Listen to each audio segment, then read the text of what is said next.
today is going to be finding volumes using washers. The concept is the same as what we've been doing. So far, we have found volume by integrating an area function. And the two that we've seen so far have been with disks. If we did a region and we rotated it around an axis, we created a solid of revolution or a solid of rotation, and our cross sections were disks. We also had that general cross section method also. If we were given a region and we were told the vertical cross sections were squares, we found the area of the square and integrated. So the general principle is that we are going to integrate area to get volume. That's our general principle.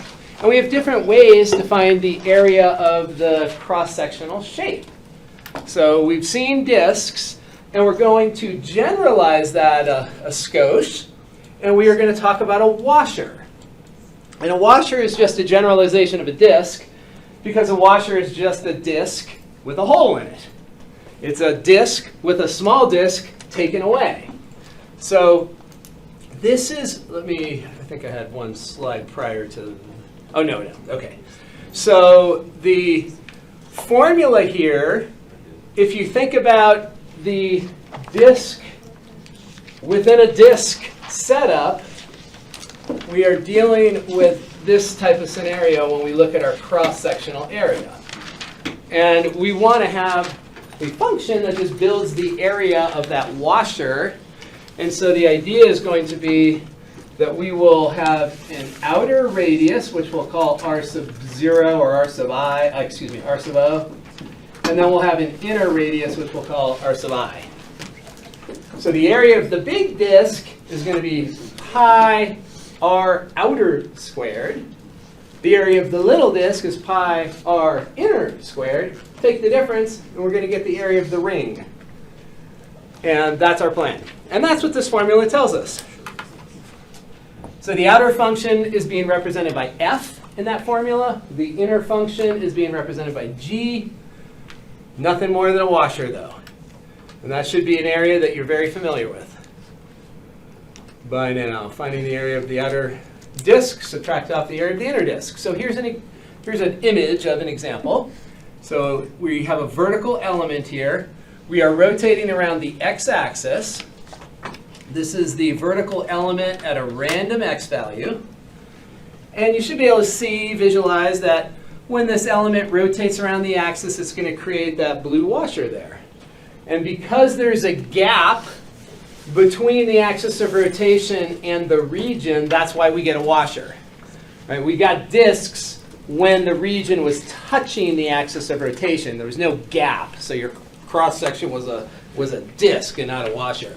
But if there's a gap, your cross-section is going to end up being a washer. All right, so that's the general idea. So let's go for it. So we've got this region. We're going to rotate around the x-axis. And we know that we're going to get a washer because this vertical element, there's a gap between it and the axis of rotation. So that's going to create a hole in the middle of it. So just like with the disks, the first thing we're going to do is come over here and find the area of our washer, the general geometric formula for the area of a washer. So we're going to do this as pi times the outer radius squared minus the inner radius squared. That's the area of a washer. And now we just have to identify the functions that we're going to substitute in for the r sub O and the r sub I. So let's come over here and look. So this distance right here, from there to there, that is going to be the inner radius. And then the distance from up here to here, that is going to be the outer radius. So the inner radius is the closer curve to the axis of rotation.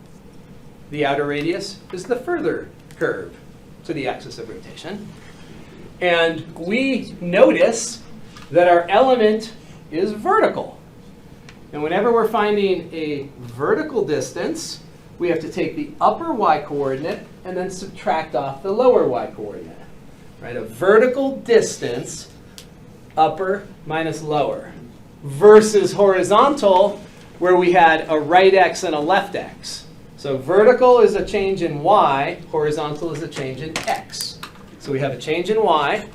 So we want to subtract off the, let's see, we're going to look here, here's the lower one, we're going to subtract that over here, so we're going to start with the outer one, so that's going to be that quantity squared. So we have the y value up here is the 4th root of x, so that's x to the 1/4, and then we square it, and then the inner y value is x, and that gets squared, and that will be our washer area. Any questions as you're staring at that washer area formula? So if we were to continue on past where those two Meet? functions intersect, would we just do another integral of the flip? Yeah. Okay. Yeah, we would have to swap the RI and the RO. Okay. Yeah, those two would swap if we had a transition point like that. Ryan? Quarter and the exponent becomes 1/2. Correct. So power to power, good question. That's a super common algebra thing to maybe feel a little shaky on at first, but power to power, remember that you multiply. Power to power, we multiply, so this is going to be x to the half minus x squared. And it's never a bad idea to just check that your area formula makes sense. If we just look at a couple of extreme cases, if we look over here where the two curves meet, well, that's not going to create a washer when that point rotates around the x-axis. It's not going to have any area. So we should get 0 for this area formula when we plug in 0. We should also get 0 over here, whatever that x value is. And what is this x value over there? You might be able to see it by inspection. It's going to be 1. And sure enough, if we plug in 1 there, we get 0. Now, if you don't see it by inspection, the math way to do it, you set the two curves equal to each other and solve for x. So we raise both sides to the 4th power to eliminate that fractional exponent. And then we move everything to one side and factor. Standard procedure for a nonlinear equation, everything to one side and factor. And then we will apply the 0 product rule, and we will get that x is either 0 or 1. So those are the two intersection points for those curves, at 0 and at 1. And those will end up being our limits of integration, because we have a vertical element, and when we have a vertical element, we are integrating with respect to x. If we had a horizontal element, then we would integrate with respect to y. So vertical element, integrate with respect to x. So any questions up to that point? This sort of gets us through the hard part. It gets us through the setup, which is usually the hardest part. Yeah? How did it go from x to the 1/4 equals x to x equals x to the 4th? How did it go from here to here? Here to here or here to? On the blue part. Oh, over here. How did it go from here to here? Or here to here? One more up. This one? Yes. Raise both sides to the 4th power. Right? So if you have a fractional exponent, you undo the fractional exponent by raising both sides to whatever number gives you a 1 exponent. You want to get rid of the fractional exponent. Yeah, so raise both sides here to the 4th power.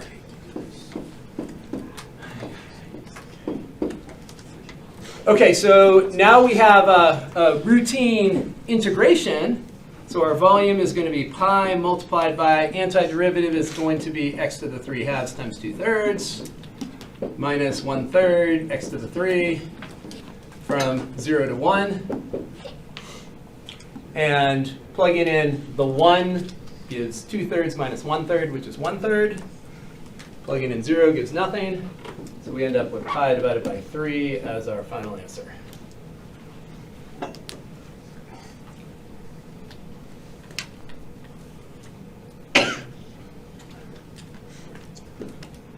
Any issues?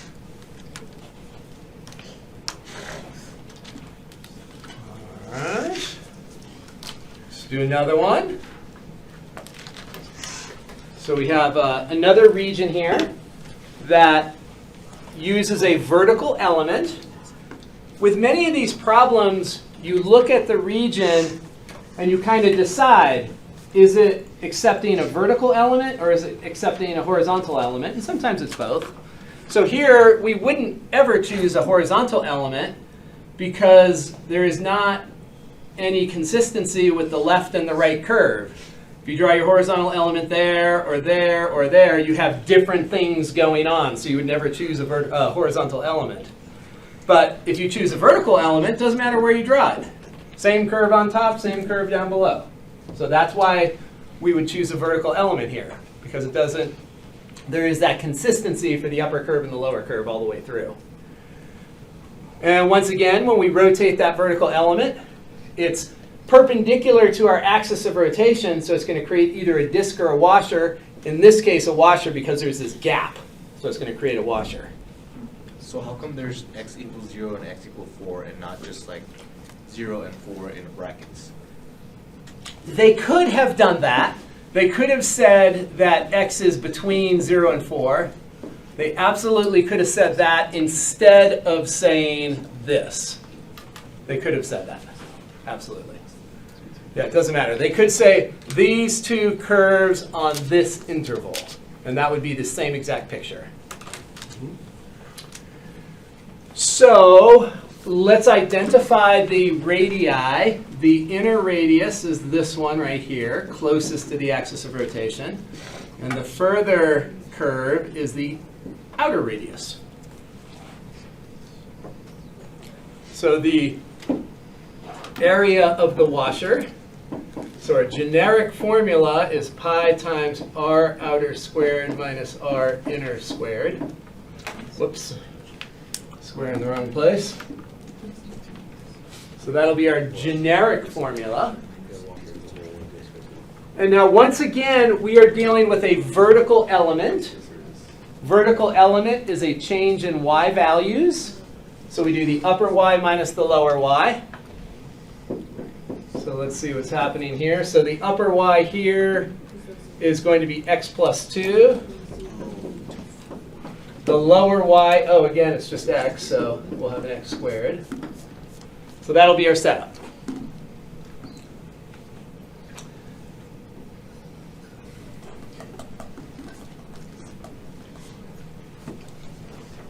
So let's go ahead and simplify this. Alex? And then that function right there, like that's the area? That is the area of the washer at x. Yeah. So if we plug in x equals 0, we're going to get the area of this washer over here, which is actually a disk, because it's touching the axis of rotation right there. And if we plug in a 4, we'll get the area of this bigger washer out there. So it's going to give us the area as a function of wherever we are in that domain, from, in this case, 0 to 4. So at this stage, we just do regular math. So we FOIL it out, cancel common factors or terms. There's our area function simplified. Wait, where'd you get the 4x? Foiling, Oh. first outer inner last. Yes. Foiling. Foiling. So outer plus inner will give us the 4x. And then we're going to have pi integral 0 to 4. 4x plus 90. Should we factor out the 4 there? We could. Outside the Yeah, we could. And it doesn't matter. Either way is going to give us the same answer. So yeah, if you see a common factor and you want to just sort of simplify the look of the integram before you integrate, 100%. You know, in this case, I might be tempted not to do that just because if I pull the 4 out, then integrating x gives x squared over 2, and all of a sudden we have a fraction. Okay. And generally avoiding fractions is kind of the move, kind of makes things a little bit easier in the long run. But it doesn't matter. You'll end up with the same thing. Dividing by 2 is simple enough that it's not going to be dramatically harder. Do you always recommend to simplify the expression before you take the integral? Yeah, Okay. that I would definitely do. Okay, got it. Yeah, that I would do just because It's just- you know, you don't have the integral in there. It's a Yeah. little bit easier to look at it before you throw it into the integral. Okay. Yeah. So here, you could pull out the 4 again, does not matter. You will end up with the same answer. So, and I didn't pull it out just because I wanted to avoid the fraction. So there's our antiderivative. And we plug our limits of integration into the antiderivative and simplify. So we're going to have pi. 4 squared is 16 times 2 is 32 plus 16. Plugging in 0 gives 0. So 48 pi.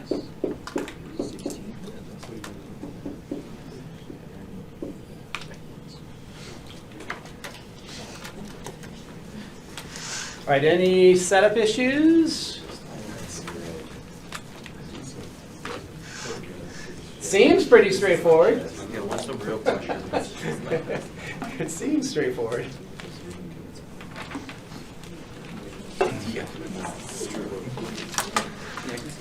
All right, let's go ahead and go to the situation where instead of rotating about x, we can rotate around y.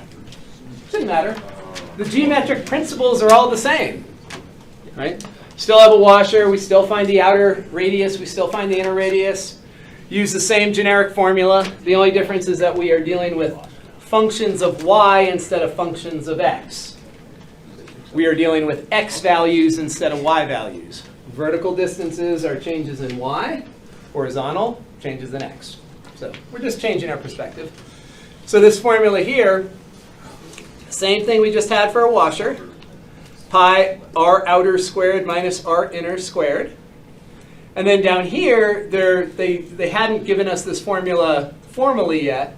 But if we are rotating around the y-axis and your region is touching the y-axis, you'll just have a horizontal disk instead of a vertical disk. So both cases, a washer and a disk. So in this case, we're going to get a washer because there's a gap right there. We've got our generic horizontal element at an arbitrary y. There's a gap, so when it rotates around, we get a horizontal washer. And then we use our generic formula for the area of a washer. Pi r outer squared minus r inner squared. And then we integrate with respect to y. So if you have a vertical element, you integrate with respect to x. Horizontal element, you integrate with respect to y. So when you say disk about, like, when you're searching for the disk, the area of disk on the y-axis, you really just mean the washer method on the y? Yeah, disk and washer around y will be a horizontal element. I think, what did you say your question again? Basically, like, if you say you're looking for us to do the disk method around the y, we're Yep. just doing the washer method. Yeah, the disk method and the washer method are kind of the same thing. They're both, the element is still perpendicular. You just get a washer if there's a gap, and if the region touches the axis, you get a disk. Oh, okay. So with the disk method, you can think of it as r outer minus r inner squared, r outer squared minus r inner squared. It's just that r inner is 0. Yeah, you can think of that as really just, the washer method is just a generalization. So let's try here. So this is one of each example. We're going around the y-axis. This region is touching the axis of rotation. This region is not touching it. So for the top one, we're going to get horizontal disks. For the lower one, we'll get horizontal washers. In both cases, we use a horizontal element. So there's our horizontal element at a general y. Here is a horizontal element at a general y. And for the disks and the washers, you don't really need to label this thing here, but as soon as we get to shells, you will want to do that. It will make life much, much easier. So a horizontal element that's just in an arbitrary place, we say it's at y. Vertical element in an arbitrary place, we say it's at x. Now, in this disk method one, the radius of the disk is right there, right? That is the radius of the disk. And that's a horizontal distance. Horizontal distances are x values. When we look at our functions, though, they're presented as y values. So we have to do some conversion. So this function on the right, this is the right edge of our element. That curve is presented as a y value. We want to convert it though. And it's not too hard. We convert it over to an x value. Now we have it presented as an x value. Now the curve on the left is right here. This is the curve on the left. The curve on the left is the axis, which is, what's that written as an x value? X equals 0. Yeah, x equals 0. That is the y-axis. That curve is x equals 0. So now we have the right edge of our element written as an x value. We have the left edge of our element written as an x value. So now we're good. So in this case, we get area of disk. That generic formula is pi r squared. So for this specific problem, we're going to have pi times the radius, which is e to the y quantity squared. So you can think of it as e to the y squared minus 0 squared if you want. You can think of it as a degenerate washer if you want. And what does that simplify to? E to the y squared. E to the 2y. Power to power, multiply. Power to power, multiply. So e to the 2y. And now we're ready to integrate here. So the volume is going to be the integral of that function. Integrating with respect to y, and we can see our limits of integration are 0 to 2.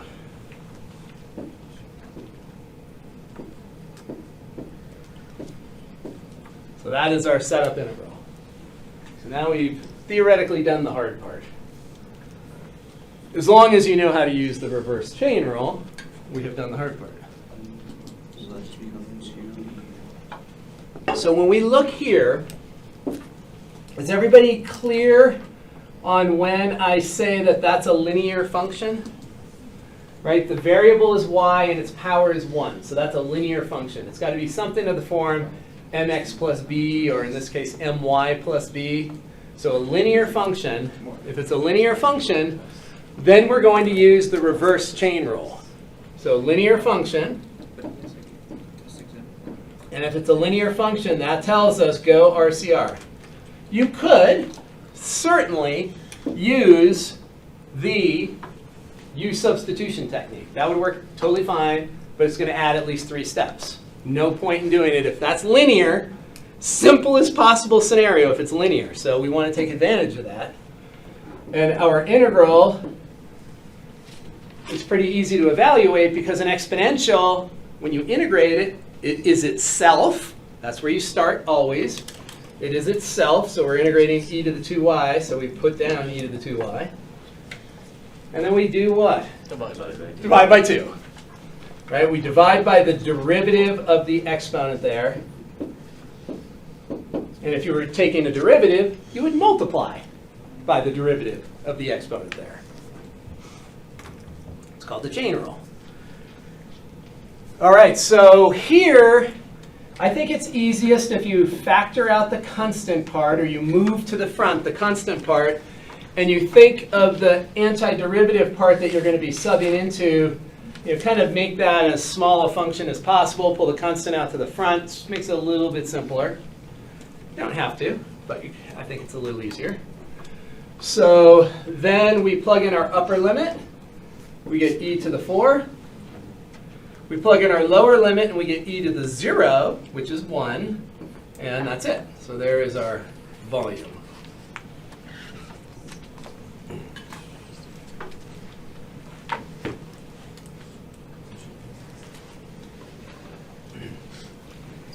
Anything puzzling there? All good? Okay, so let's take a look at a washer for this one. So this one truly is a washer. It's not a disk. Let's identify Ri and Ro. So Ri, that is going to be the inner radius. That is the distance from the axis of rotation to the closest curve. And then Ro is the distance from the axis of rotation to the further curve. Okay. Once again, we are dealing with a horizontal element, and horizontal element, that's a change in x. So we need the right curve and the left curve written as x values. Right now, they're written as y values. So this one, let's rewrite this one. We're going to write it as x equals y, no biggie there. And this curve over here, get an arrow in there, so that curve, we want to present it as an x value, not a y value, so that is going to be y over 2. So now we have an x value on the right, we have an x value on the left. Now we can subtract in the way that we're supposed to. So the area of a washer, we know that that's going to be pi r outer squared minus r inner squared. So that is going to be pi multiplied by, let's see, r outer. So we want the x distance right here. So that's an x value, and that x value is y. So we're going to get y squared minus. Here, our inner, we want that x value. That x value is y over 2. And then we square that y over 2. So that'll be our area formula for a washer. And it's a function of y. It gives us the area of each washer between 0 and 6. So that down here at the bottom, where we don't really have a washer, when y is 0, we should get 0, and we do. The biggest washer is going to be up here when y is 6. So if we plug in y equals 6 there, we're going to get the area of this biggest washer, this top washer, the one at the height of 6. So let's simplify this. So that's y squared minus y squared over 4. So that is going to be 3y squared. Oh, we have a pi in there. Let's make that 3 pi y squared over 4. So 3/4 y squared times pi.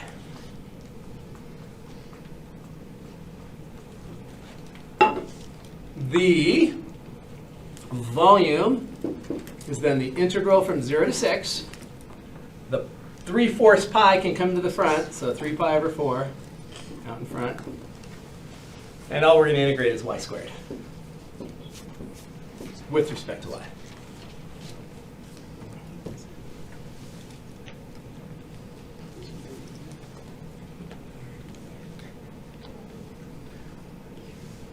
Where did the 3 come from? If you have 1y squared and you subtract off a quarter y yeah. squared, so you have 4 quarters minus 1 quarter, which is 3 quarters. Same base. Make sense? Yeah. Where did y over 2 come from on the graph? So that function right here is this curve, the left curve, is given to us as y equals 2x. But here it's given to us as a y value. We want to rewrite it as an x value, so we divide both sides by 2. You see it? Make sense? Other questions? Yeah? How come you pulled that out of, The constant? yeah, how come it wouldn't be inside of the integral? Wouldn't it be? It can be. Constants can be inside or outside. They can do whatever they want. They're very free. I see what you did, yeah. They're okay. free to be inside or outside. They can just go wherever you want them to go. I totally forgot that it's a Yeah. constant, so you split out. Yeah, so you can factor, you can leave it in. It's either one, doesn't matter. So in this case, and maybe leaving the 3 in is good because we're going to get a y cubed over 3 and the 3's are going to cancel. So yeah, you could move it in or move it out. So when we integrate here, we're going to get y cubed over 3, and that over 3 part will cancel with the 3 in the numerator. And then we'll have 0 to 6. Plugging in 0, again, doesn't give anything. And then 6 cubed is 36 times 6, which is 216.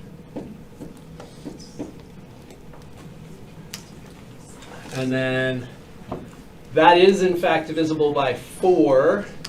So Looks we like do- 54. So that'll be our final volume.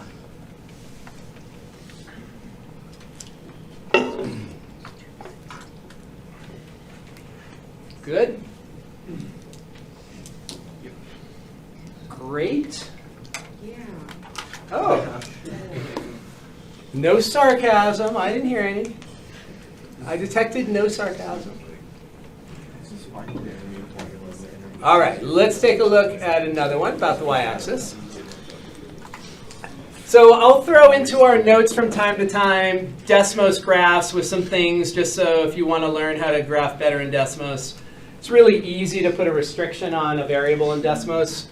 If you just, bless you, if you just use the curly brackets, the braces, that's how you tell it. Only let x go 0 to 4, only let y go 0 to 2, and you can draw regions much more easily in Desmos without all the extra tails going off. Okay, so here we have this curve, square root of x, and we have the line x equals 4 here, and y equals 0 is the x-axis. So we've got this region here, and it says that we want to rotate this around the y-axis. So we're going to go around the y-axis. And here is our integration element. We'll say that that's the integration element at a random y. That, of course, is going to create a washer when it rotates around, because there's a gap between the element and the axis of rotation. So there's going to be a washer, not a disk. So in here, this is going to be our inner radius. And the outer radius is going to be that distance. That'll be the outer radius. All right. And we again know so well by now that the area of a washer is pi multiplied by the outer radius squared minus the inner radius squared. What is the outer radius in this case? Constant? Root x. Constant of 4, the outer radius? I heard someone say 4. So the outer radius is the distance from the axis of rotation all the way to the furthest bounding curve. The bounding curve on the right is this one right here. And that distance is, in fact, 4, no matter what. The axis of rotation is this vertical line. The right bounding curve of that element is the vertical line at x equals 4. So you have two vertical lines. Distance between them is 4. So that is the outer radius. The outer radius is 4, no matter what. What about the inner radius? Is it 1? The inner radius changes, right? The inner radius is going to depend on where you have your horizontal element. So maybe right here it's 1 for this element, but if we drew our element, say, right here, then definitely that inner radius is not 1. The outer radius is still 4, but the inner radius is going to be that little distance. So how do we get that variable component to the inner radius? So the curve right here is square root x. What are we going to do to that curve to get the inner radius? Solve it in terms of x. Solve it for x, which means we're solving it in terms of y. Oh, okay. Right? So we say that x is a function of y, or x is in terms of y. So we're isolating x, solving for x, writing it as an x value. So we want to isolate x. So now this curve written as an x value is going to be x equals y squared. So that's where the variable comes into play. Because this left curve right here, this inner radius, it depends on where we are in that curve. So depending on where you draw your element, you need to be able to find that inner radius as a function of y. So depending on what the y is, that inner radius is going to change, and that's how it changes. So that is going to be our inner radius. So, and we will square that. Does that make sense to everybody? So it's a horizontal distance. Any horizontal distance we need to write as an x value. Horizontal is always x. Will you always get a picture, or no? Could you just give us the numbers and leave it to us to decide? This is a case where I would expect you could graph that. Yeah. There's definitely some that are more complicated, and I would give you the graph. Okay. Yeah. And you can look at some of the prior exams to see what kind of graphs I would expect you to be able to do or which ones I would give you. So it just depends. Yeah? And if I saw a problem statement like that, am I just supposed to assume that it's the region bounded by those three curves? Yes. Okay. And on an exam, it would be more comprehensive. Okay. You know, this is just from the book, and the instructions are on the prior slide. Yeah, so it would say the region bounded by the following curves. Yeah, absolutely. Okay, so there is our area function for the washer. Now we can integrate to get volume. And we can see from the picture that we're integrating from 0 to 2. I'm going to just take this green one off there. If you weren't 100% sure what the upper y value is for the integral, you would set 4. There's x equals 4. We would just plug it in there to get the corresponding y value. So that's up at 2. And then we have pi. We can factor that pi to the front. And then it's 16 minus y to the 4 times dy. That will be our integral. So then we're going to integrate this. Power rule again. Y to the 5th over 5, 0 to 2.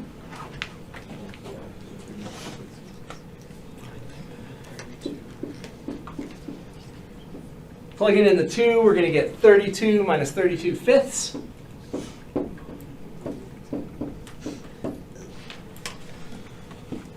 You can get a common denominator there. I find it easier to just factor out the 32 because it's a lot easier to subtract a fifth from 1.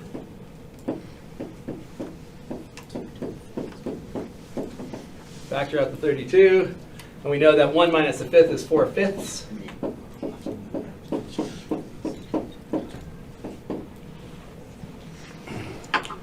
(32 by 4 is 128.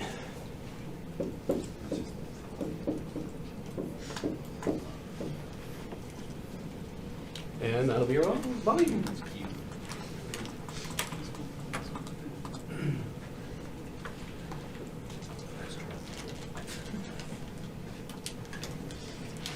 All right, any step there that you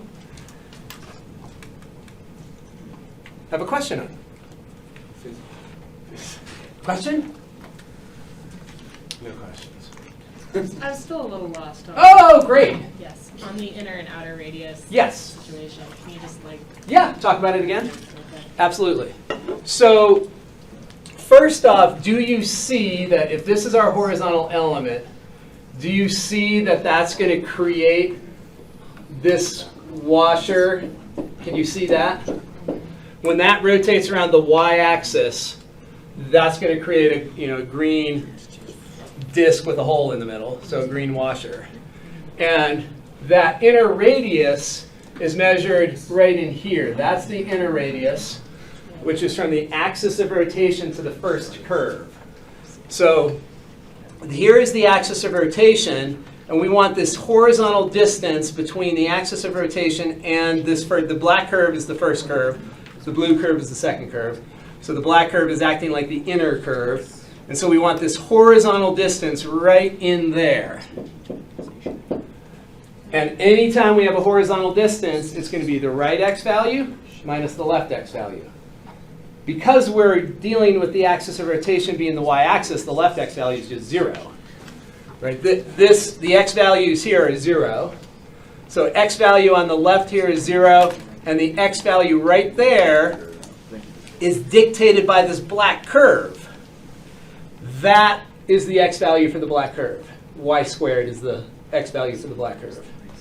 And so that's how we're going to get that y squared as the inner radius. Okay, that makes sense. Make sense? And so another thing in your mind is that when you have a horizontal element, you should also be saying to yourself, we are integrating with respect to which letter if we have horizontal element. We're integrating with respect to y for a horizontal element. So that's another check that gets you to think, oh yeah, everything in here should be y's. Because we have a horizontal element, so we know we're going to have a dy in the integral. So that's another kind of checkpoint in your mind that when you're putting your x values here, what it means is x's as functions of y. So we should have just y's over there. And then do you see that the outer radius is 4 all the way across? Does that one make sense? So if you look at that right curve, the right curve isn't changing, right? It's 4 units from the axis of rotation no matter where you are in that curve. Versus the black curve, every place that you go to has a different distance from the y-axis. So that's why it has to have a variable in it. It has to be a function. Yep. So let's say, for example, we use the x-axis as the rotation Mhm. one. At that point, it would change the shape, and then you would also use the disk function Disk method. or the disk method, right? So if we had this region going around the x-axis, what direction would we want our element to go? Up So if and we- down. Yes, exactly. So if we're going to rotate this around the x-axis, we would use a vertical element, and is it going to create a disk or a washer? Disk. Disk, yep. And then we'll use pi r squared, and the r is going to be from this function. It's going to be square root of Yeah. x, because here, if we have a vertical element, we want a dx. So this is a vertical element, which means we want the upper y minus the lower y. That one would be the upper y.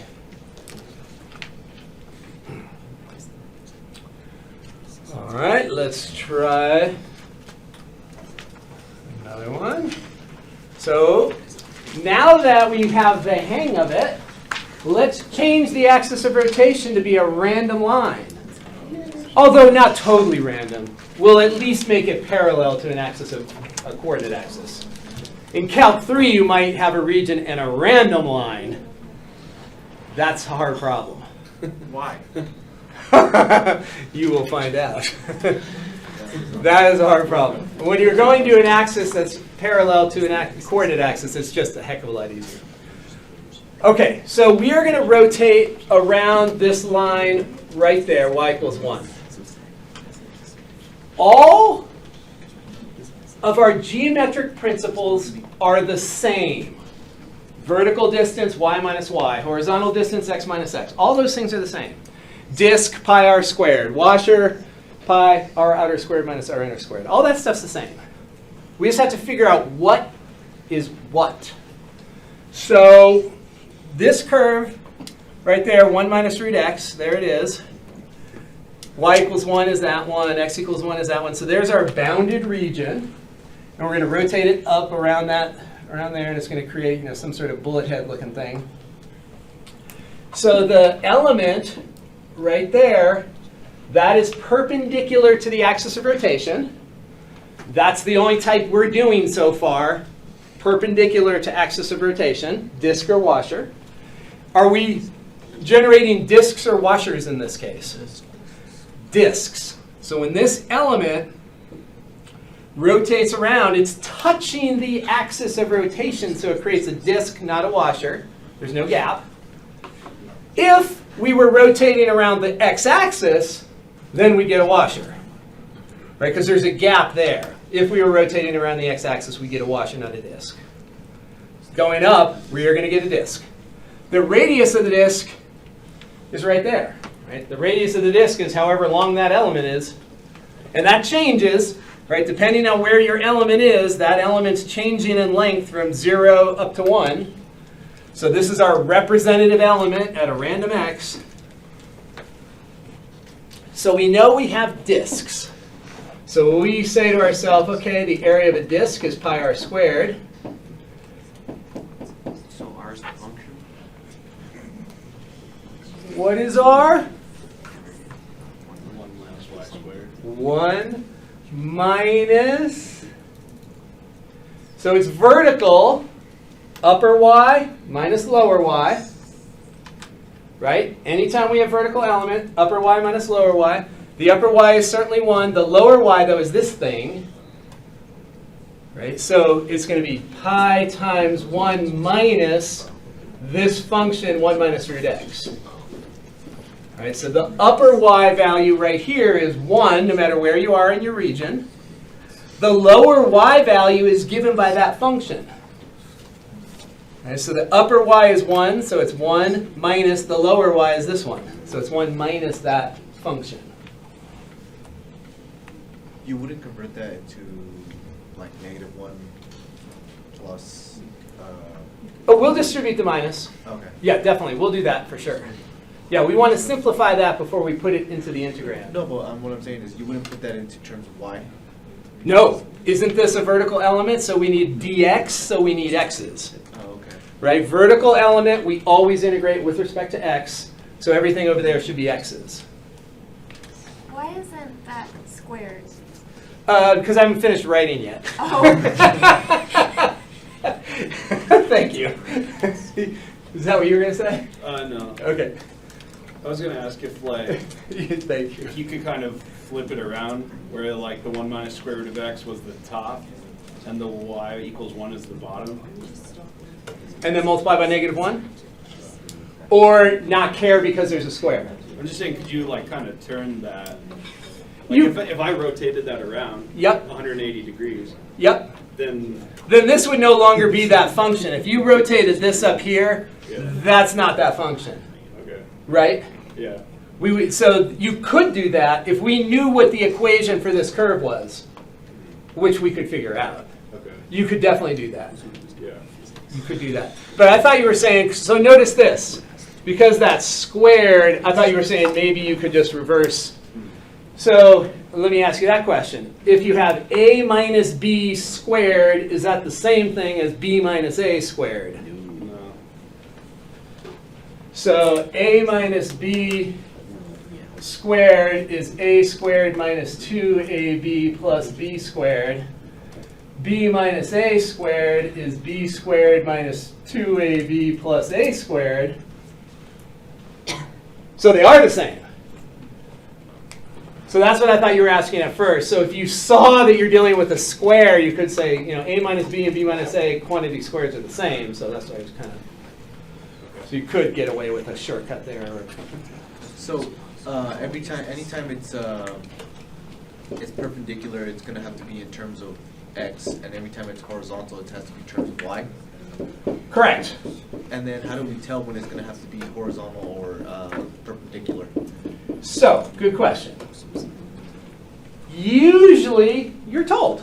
Like if you look at the prior exams, I tell you, use a washer, use a shell, and so if you know that you're supposed to use a disk, you know that the element has to be perpendicular, because that's how you create a disk, when it's perpendicular to the axis of rotation. If you're going to create a washer, you know also that it's got to be perpendicular. And then in a minute, we're going to do cylindrical shells, which is when it's going to be parallel. So it should always be sort of based on what's given to you. Now, a lot of times in practice, what we do is look at the region and say, oh, what's going to be easier? And in this one, it doesn't matter. You could draw a horizontal here, and it will work just fine. But you would be parallel to the axis, so you would create cylinders instead of washers, which we'll get to. So is r sub 1 just omitted from the second line there? Would it be like a 1 minus 1 squared? So we distribute the minus, and we get 1 minus 1, which cancels, and the minus distributes here to make it plus, and then we square. So that's all inside the square. So is that the first rate? Like, don't we have? This is not a washer, it's a disk. Oh, okay. Right? And it looks kind of washer-like because I of that see. minus sign. But we have that minus sign because of the distance between the two creates the minus, upper minus lower. Okay. A lot of our lowers have been 0, so with the disks. So do we do that so that we're kind of conceptually shifting it down so that we're then rotating around the x-axis? This is just, right here, this is just finding the length of the blue element. Right, so when we are finding r is a vertical distance, which means change in y. So we do that y value minus that y value, so it just comes out, that is the radius. Okay. We'll do another one with an axis that's different than, it feels very different when it's not a coordinate axis because you don't have a 0. You have something other than 0. Okay. So when it's a coordinate axis, it's a lot, it just feels a little easier. So the volume in this case, let's just finish this off because this is going to be quick. We can look at the graph. We're integrating with respect to x from 0 to 1. So our volume, we're going to get pi x squared over 2 from 0 to 1. So we'll get pi over 2. That'll be the volume. So let's do another one where the axis is not a coordinate axis.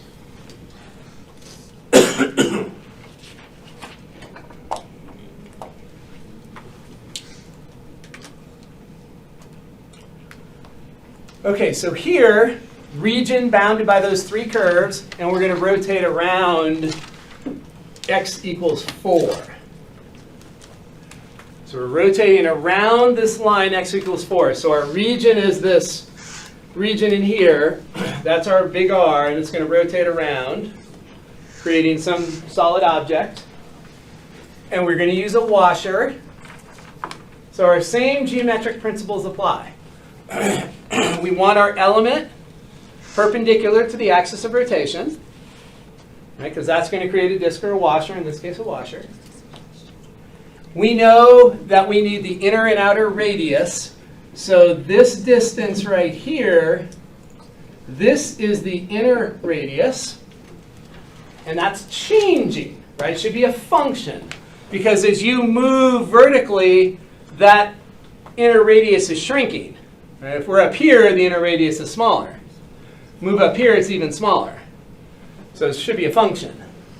The outer radius is going to be 4, always. So the outer radius, left curve is x equals 0. Right curve over here, x equals 4. So the outer radius is always 4 in this case. So when we build our washer formula, so the area of our washer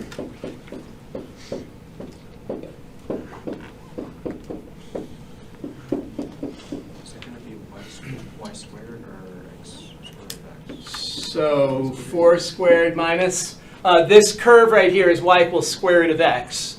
So y equals root x. But we are dealing with a horizontal element. Anytime we have a horizontal element, our curves have to be written as x values. It's written as a y value, so we want to convert that over. So that's going to be x equals y squared. So what's the inner radius going to be then? Y squared squared. Say again? Y squared squared. No. Y to the 4 minus? No. So think about what we're finding. Let's look right here. We're finding this distance right there.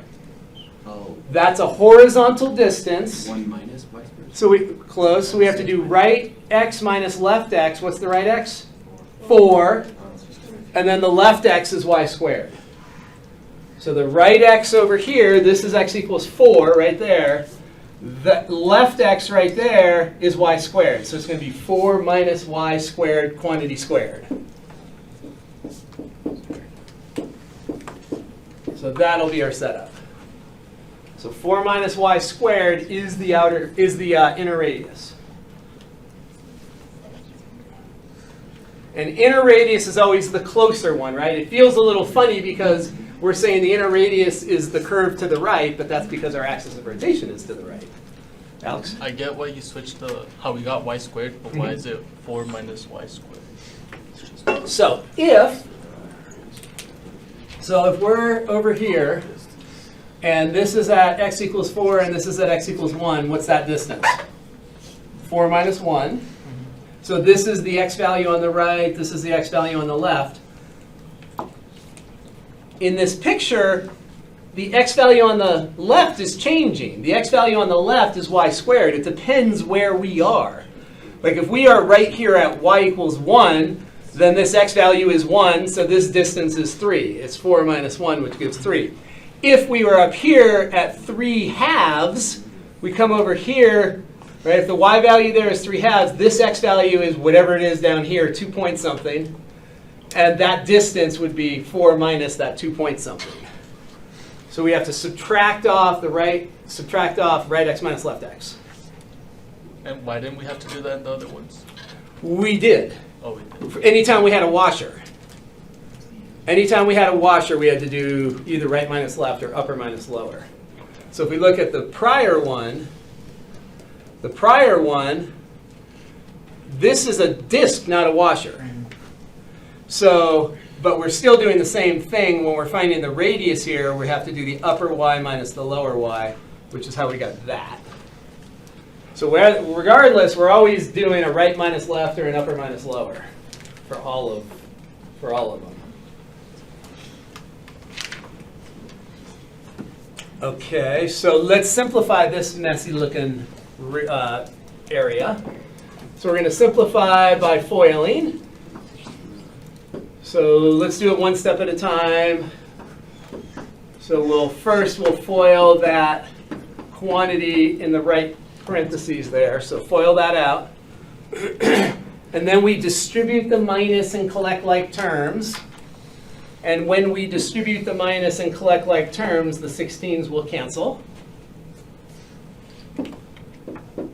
So this will be pi multiplied by, we distribute the minus, we're going to get 8y squared minus y to the 4th. So there is our simplified area of a washer formula. What if you didn't distribute the negative, and you just left it as negative 8y squared plus 4 plus y? Well, you have to distribute the minus if you're going to clear the parentheses. So the only way we're going to simplify this, we'd have to clear the parentheses, which means distribute whatever's in front. So you have to do that.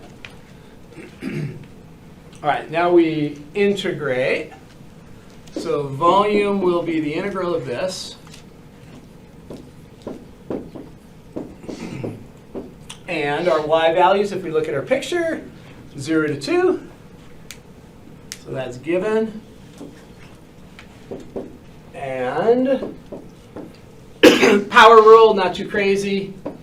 8y cubed over 3 minus y to the 5th over 5 from 0 to 2. 64 divided by 3. So we're going to have pi multiplied by 64 thirds minus 32 fifths. Common denominator of 15, but it's going to be a lot easier to manage that if you factor out that big numerator. Let's factor out the 32. That'll make it a lot easier. We've seen this 32 a bit. So 32, that's going to leave us with 2/3 minus a 5th. That's a lot easier to do your common denominator business with. So that's 15 in the bottom, 10 minus 3.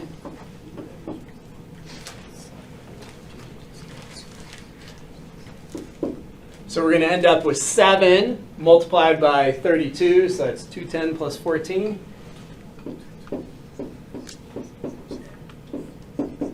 So that'll give us our final answer. Does that hand up? Yeah. Could you go back up and explain that top again? Explain which thing again? Higher, where you did the 4 minus y squared. Oh, okay. Because it's like, the other ones we were doing the outer minus the inner, and here you're doing the outer minus the outer and minus the inner, you know? Wait, what am I doing? So first off, everything is relative to your axis of rotation. Yeah. So when we look at our axis of rotation, the curve that's closest to the axis of rotation is the inner curve. Correct. Right, so we're moving over here towards our curve. That first curve is going to dictate the whole. That's going to be the inner radius. So it doesn't matter which one's on the right, which one's on the left. Just think the closer curve is going to be the inner radius.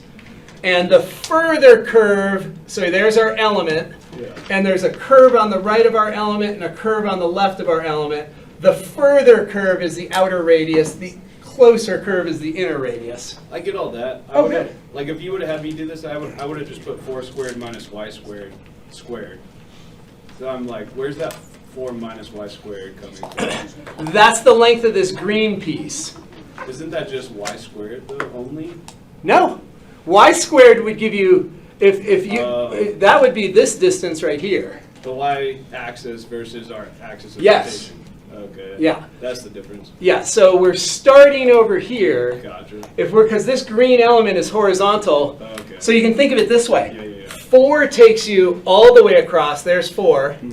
And that y squared is giving you this distance. Okay. So it's 4 minus that to get the green. Okay, thank you. Does that make I sense? got you. I'm still confused. I'm getting there. I get it. Good. I'm getting there. We'll But get I'm you there. still confused. So where's the first 4 come from? Like point This to it. 4 right here, Yeah. that comes from right there. Okay. Because this distance, so we always need to identify the curve on the right and the curve on the left. So that 4 is the outer radius, and that outer radius is this right here. The outer radius goes to the curve that's furthest away from the axis of rotation, and that's this curve right here. So wherever you draw this horizontal element, if you drew it up here, this distance is still 4. The distance from your radius, distance from your axis of rotation to the further curve is still 4. And the inner radius is going to be this distance right here, so it's going to be 4 minus y squared still. Okay. One second. Ooh, what did I just do? I hope I didn't erase too much. Can we go to another one that's like this? Because I think, Yeah, we'll do another one. well, like ones that we already did to see was because in the other Yeah. ones. Oh, let's hasn't it been an hour? Yeah. Yeah, let's take our break, 10-minute break, and if you're still confused, then let's go over it right now. Because we have to get on to shells. Yes. This way? Is that far enough? Okay, so, yeah. Well, because in the other ones we did like, what was the formula? It was the outer square minus the inner square. For a washer. Yes, for a washer. Yep. But in this one, it seems like we're doing like, so you do that. Well, it's like, you do an outer minus inner. I see how you saw it. And then in the other one, like, we only use the formula. But in this one, it seems like we're just doing like. That's because our axis is not 0. It seems like we're Yeah. What did they say? So that's not what we're doing. This is the axis of rotation. But wouldn't the outer radius be the same as the And axis? this radius. Not necessarily. But then So- we subtract. So what we want, so the way you want to be thinking is, I think I'm getting it. do you see it? So this inner radius right here, we want to find this distance. Tell me this. If we are told that this distance right here is 3, and we're told that this distance right here is 10, then what's that distance right there? 7. That's what we're doing.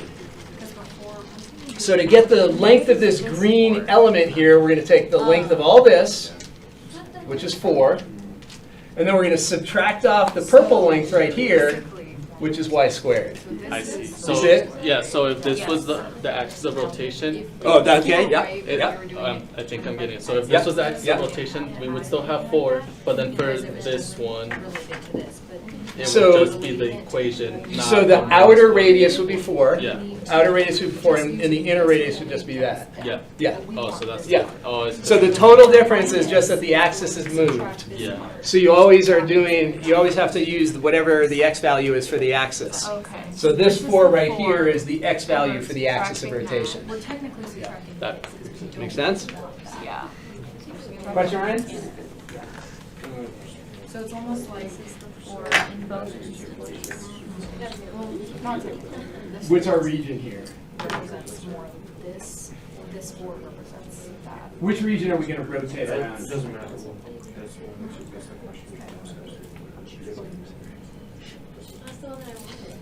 Oh, yeah. So we could take this region here. You kind of see Or how it's that. already doing it? So yeah, we could do either. I could say choose I the area see that. below it and spin it around x, spin it around y, or spin it around Yeah, whatever so that that- is. That first So it's- radius, Or we could spin it up around this one too. this 4 Yeah, is that yeah. radius. Yeah, it's the across- outer We could do it Like all. it's this, it's like, Yeah, exactly. From here to here. this is also from there to there? Mhm. This area right here. Outer is the one furthest away So from the axis. Basically, like I said, this is the whole thing. Exactly. We want to subtract Yes. the part that. Outer is always furthest from the axis So of this is rotation. the Inner is always closest. 4, which is the entire space? Yeah, so it's kind of this whole area right here. And then what you're wanting to subtract is this area because we don't need that. subtracting the y squared from the 4. So this is finding just this, and then you're subtracting that, which is the inner, from the outer, like always. I just don't understand why that is 4. So, Really? well, the Hey, distance Jan. from. Well, I mean, 4 now is that easy, I don't know. is So, like, y-axis if you just- to here Y squared is right. just that green line, right? Right. So. Y squared is going to be the purple one. We wanted to This distance right here is going to be y squared From the y-axis. from the y-axis. Okay.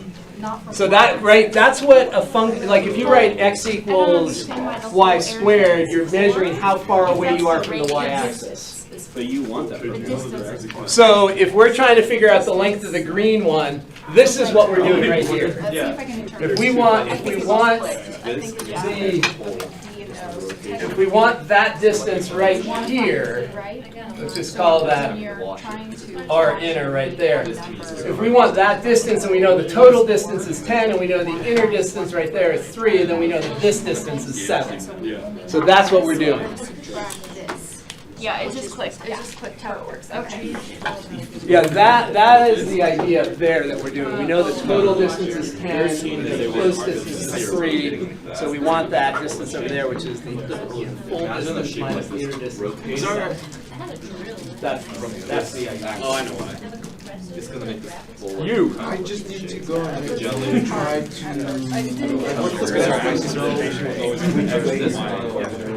And so we're moving away from that's why there's this area this way.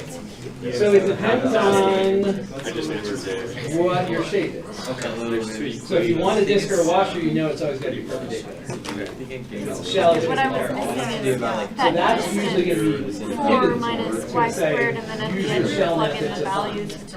So as soon as it That says makes so use much the shell sense. method, you know it's going to be perpendicular. If it says use the disc or the washer method, you know it's going to be perpendicular. That's like also like That all depends on the element. The element is vertical, dx, Which was just 0. And we were always doing that. We were always doing 0. because That's what we dx, were putting in. you think of the dx as the thickness of your rectangle, and you're adding up all these rectangles that are sitting on top of the edge. So you're integrating with respect to x. You're counting all these rectangular areas.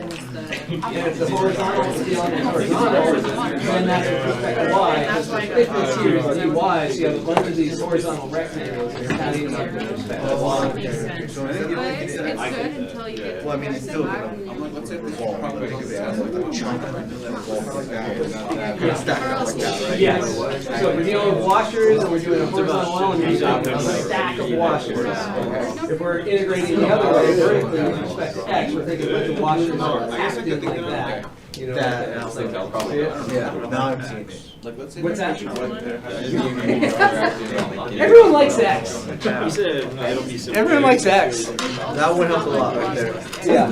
It just takes a ton of, yeah. It does get. And I mean, it's like skating. All of a sudden you can slip it, and it's like, wait, and then you get balance. Which I think it's when you slide it more. like going back to Yes. college. No, I want to snowboard. Hey Jim, Snowboard. the other disc ones or washers we did were easier because they were on the X and Y axis. Exactly. Now we moved away.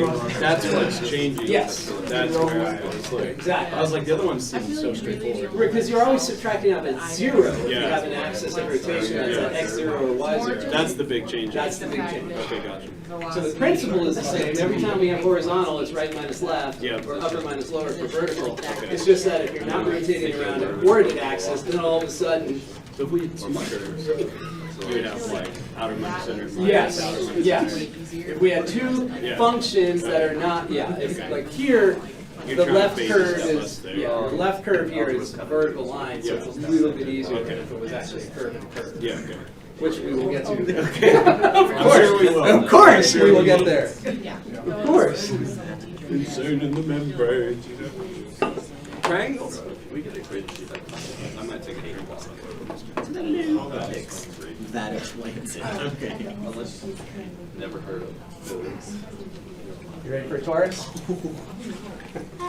Hey, oh, yeah.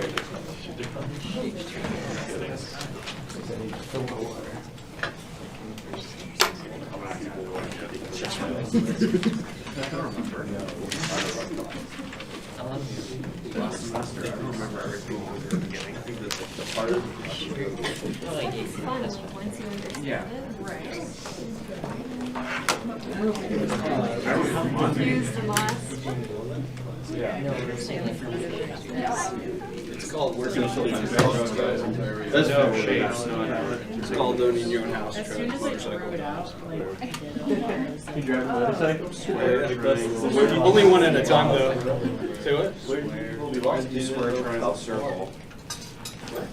I mean, and then I switched to the trough volume problem, which was a quicker lower. Oh, yeah. If you don't know how to take an integral with derivative, you'd probably be lost. So it's That's like the way you drain water, gets the ocean water. No, Dan's coming just out of it. His name's Dan. No, so that's the rate of change. I think I Hang on, I forgot gotta this. figure out this. All right, so let's do a wicked hard problem. This problem would never be on the exam, but this problem is going to underscore all possible scenarios. And one important scenario in this problem that we're going to see for sure multiple times is where we start with a circle and we have to either identify the upper semicircle equation, the lower semicircle equation, the right semicircle, or the left semicircle. So that should be shouldn't be that complicated, but I know that it's been a while and it can be a little bit complicated when you have the square root of stuff. So let's take a look at this torus, and we want to find the volume of this torus. Torus is a donut. Math word torus, street word donut. So we want to find the volume of the donut. We need to know the volume of the donut so we can calculate the calories that we are not going to eat. So the Taurus shop instead of donut shop? What? Taurus shop, if I want to get math people in it. Go in and ask for a torus at Voodoo. Okay, yeah, can I have a torus? So this disk right here is going to be generating the torus. So if we rotate that disk around the y-axis, this is our axis of rotation right here. If we rotate around that axis, that's going to create our torus. We are going to use the washer method. We could use a shell method, which we don't know yet, though. So we're going to use a washer method. So do we use a horizontal or a vertical element if we're going to create a washer?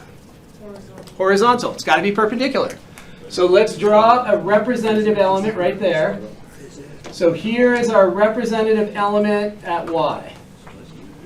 So when that green element rotates around the y-axis, it creates a washer. And the inner radius, so here the inner radius is to the left of the element because we're rotating around that axis. If the axis was over here, totally different. Then if we were rotating around 6, the inner radius would be right there. So everything is with respect to the axis that you're rotating around. So the inner radius is going to be to the closest function. The outer radius is going to be to the further function, so that will be our outer radius. And what we are noticing with our curve, let's use blue, this, let's see, right there is the center. This right here, this semicircle, is the right curve, or the outer curve.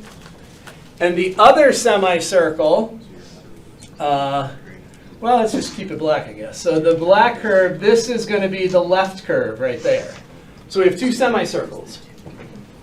We are dealing with a horizontal element, so we want to write each of those curves as x values. So we are going to take our circle equation and we're going to isolate x. So we have x minus 3 squared is equal to 4 minus y squared. This is going to give us x minus 3 equals plus or minus the square root of 4 minus y squared. So x is 3 plus or minus square root of 4 minus y squared. So the right curve, the blue one up there, the right curve, is that the one with the plus or the one with the minus? Plus. Because there's 3, and if you add something, you're going to get to the right. And if you subtract something, you're going to get to the left. So this is going to be x, let's use blue. This will be x equals 3 plus root 4 minus y squared. And then the one on the left, right there, is going to be x equals 3 minus 4 minus y squared.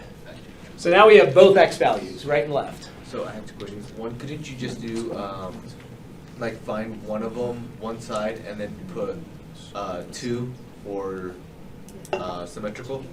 Not in this case. Okay. Because what we need is this distance right here, which is the one to the black curve, and this is the one to the blue curve, and there's not that symmetry that we can use in this case. And then, Because the axis of rotation is not like right in between. and then 2, did, I don't know, did you hit record? Yeah, because I never unrecorded. Oh. So we recorded our break. Okay, so you Hope no one ended said up anything weird. basically just simplifying the initial equation, and because you have the plus or minus for 4 minus y squared, that gives you each half respectively of the circle. So we're getting a left half and a right half because we're solving for x. If we would have solved for y, And we get an upper. then we get an upper and a lower. Up top half and bottom half. Yep. So our washer has area, same as it ever was, r outer squared minus r inner squared. So that's the same. So when we look at r outer, we want the distance, right, this r outer here, we want the distance, so there's our outer curve right there. We want this whole distance right here. We don't have to subtract anything, or you could think of subtracting 0, because the right x is that, the left x is 0, because we're right on the right on the y-axis, where x is 0. So that's going to be our outer radius. So that thing right there, 3 plus square root 4 minus y squared, all that squared, minus inner radius. Is the outer minus inner. And what is the outer? So inner radius right there. We're still going to subtract off 0, right? It's going to be that x value there minus this x value 0. That x value is right there. So this will be 3 minus square root 4 minus y squared, 180 squared. So that'll be the area of the washer at a height of y. So, I'm sorry, another two questions. One, how did you get the right side, and how did you get the left side? Of the By circle? solving this for x. Solving that for x. Right, this is the circle of radius 2 centered at 3, 0. And if we solve it for x, we get right and left. If we solve it for y, we get upper and lower. Okay, and then would this be like an extra credit problem? Yeah, this would be more of that caliber, for sure. Yeah. Okay. Okay, so let's simplify this. You all know how to foil. This should not be a big deal to foil this. If it is, do some practice. Do some practice. If this is hard for you to foil, do some practice. This shouldn't be a huge deal. You all know how to foil. So that is the foiling of the first one. First, outer, inner, last. And then I'll subtract off, and we'll do it in 2 steps just to make sure. So when we foil this, we're going to get 3 squared, which is 9, and then 6 times the square root. And then when we foil the last here, we're going to get plus 4 minus y squared. So first, outer, inner, last. What we notice is that a bunch of stuff just disappears and cancels away. The 9, we distribute this minus, that 9 is going to cancel. And this 4 right here is going to cancel with that 4. And the y squareds are going to cancel also. Because when the minus distributes, that's plus y squared, and that's minus y squared. So the only thing that's going to be preserved is the root business. So we're going to end up with 12 pi square root of 4 minus y squared. So that's all the stuff that's left. So can we just jump from the third line to the fifth line? Fifth line? No, go up. He looks at the children's getting hospital. Oh, sorry, second line to the fourth line. You could. Okay. So the volume then, let's leave this all in here for a second. So So there's our volume. What our limits of integration are, let's see. So we could go from -2 all the way up to +2. But whenever possible, we like to use symmetry. So we could go 0 to 2 and double it. So that's what we'll do. We'll go 0 to 2 and double. So this right here is by symmetry. Can we factor that 12 pi out? Yep. So then we're going to be left with 24 pi times the integral from 0 to 2 of this. That integrand at this stage in your mathematical development is not integrable. You don't know how to integrate that mathematically yet. You'll be able to integrate it in 3 weeks once we get to trigonometric substitution. Spoilers. What's that? I said spoilers. Spoiler. But we can evaluate it. You can't integrate it yet because you don't know how to use trigonometric substitution. But you can evaluate it because you know what the geometric significance of an integral is. The geometric significance of an integral is that it finds the area beneath the curve. Right? That's what an integral does. Definite integral. That's what it does. Finds the area beneath the curve. So I claim that you know what this graph is and that we can evaluate it without integrating. Because this curve, and when we say area beneath the curve, that's in quotes. If it's a function of x, it's literally beneath. But if it's a function of y, it's between the curve and the y-axis. But it's the same concept. So we know what this curve is. You already told me that curve. That's the curve right there. What is that? Circle. Close. Semicircle, right? Semicircle of radius 2 centered at the origin. Right? That's what this curve is right there. Semicircle of radius 2 centered at the origin. So if you integrate that curve, you are finding the area between it and the y-axis. But we are only integrating from 0 to 2, so are we finding this entire semicircular area or just part of it? We are just finding the part that's up here in quadrant 1. This is what that integral is representing, right there. The integral is representing the area beneath the curve. And beneath, when we're integrating with respect to y, means in between the curve and the y-axis. But we're only going from 0 to 2. So there's 2, there's 0. So this is 24 pi multiplied by 1/4 of the circle of radius 2. So 1/4 times circle of radius 2 is pi r squared. So that is a way to evaluate the integral without integrating, because we know geometrically what that curve is. 4's cancel here. We end up with 24 pi squared.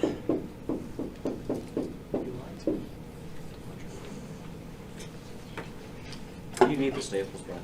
What's that? You need the Staples button. Staples? That was easy. I'm confused. Wait, what Staples? Oh my gosh. What are you talking about? Staples the store. Yes. Oh, Staples the store. Oh my gosh. I don't go to Staples. Why not? Where do you go? Why would I go to Staples? I I work here. There's office supplies in my office. They just appear. Yeah, he's more. They just appear. All right, so let's do something that's slightly cool and not quite so tedious. There was a dude who had a shortcut for this problem long ago. His name was Pappus. And he created a theorem called the theorem of Pappus. If you have a disk, what is the center of mass of the disk if you have uniform density? Where's the center of mass? Dead center, right? So what Pappus said was, hey, if we're going to take a disk and rotate it around an axis, the volume is going to be the area of the disk multiplied by the distance traveled by the center of mass. So if we take our disk and we think about how far the average point has to travel, we are going to get the volume. Think of it this way.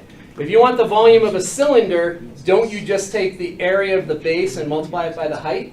Did I say area? Volume of the cylinder. Yes. Volume of the cylinder, area of the base, multiplied by height. Yes. So if we take area of the generating shape, which is a disk, and multiply it by the average distance traveled by a point, which is the distance traveled by the center of mass, that will also give us the volume. What is the area of this disk right here? The area of that disk 4 pi. is pi r squared, so it's 4 pi. What is the distance traveled by the center of mass? The center of mass is right there, and it goes zipping around and comes right to there. This radius is 3. So what is the distance traveled by the center of mass? 2 pi r, 6 pi. which is 6 pi. We multiply those two together. 4 pi times 6 pi. And we get 24 pi squared. Wait, what's 64? 8 squared. What? You have 64. Oh, thank you. Okay. 6 pi, right? Oh. 6 pi. 6 pi. So that's a pretty cool way to do it. Why'd you have us do it the other way? Because not all shapes are geometrically simple like that. Right? We have to be able to do it in general. So these special cases, if you go, when you get into physics, you'll do a lot of that type of stuff. Where you look at the center of mass and figure out how far it travels. All right, we got to get on to shells. Okay, shells. There are many cases where you cannot use a disk or a washer because of the geometry of the problem. You pick a vertical element, it's not going to create a cylinder, it's not going to create a washer or a disk. And so this introduces our third technique. Very similar to the other ones, we're just finding a cross-sectional area and integrating the area to get the volume. Same concept. So here, what we're going to notice is that if our axis of rotation and our element are parallel, we are going to create cross-sections, in quotes, that are cylinders. It's much more like coring an apple. So we're going to take a core out of the inside. It's paper thin. It's a cross-section, which is two-dimensional. But then we're going to add thickness, the dx, which is going to make it a cylindrical slice. So a cross-section is paper thin. A slice has some volume to it. Same idea. We are just going to create cross-sections. These are the cross-sections. So we're going to create, this thing is going to rotate around and create a cylinder. So if we take this element here and rotate it around and create a cylinder. But if we add thickness to it, it creates a slice. So there's one slice. And as the thickness decreases, we get more and more cylinders. There is our Riemann sum. The area of a cylinder multiplied by the height is going to give us the volume. And lo and behold, when we wave our magic Calc 1 wand, we are going to get the definite integral. Limit of a Riemann sum is a definite integral. And that definite integral is the area of a cylinder times dx. Area of a cylinder, that's the cross-sectional area. And then we multiply by dx to get the slice. Please. I'm afraid to touch anything.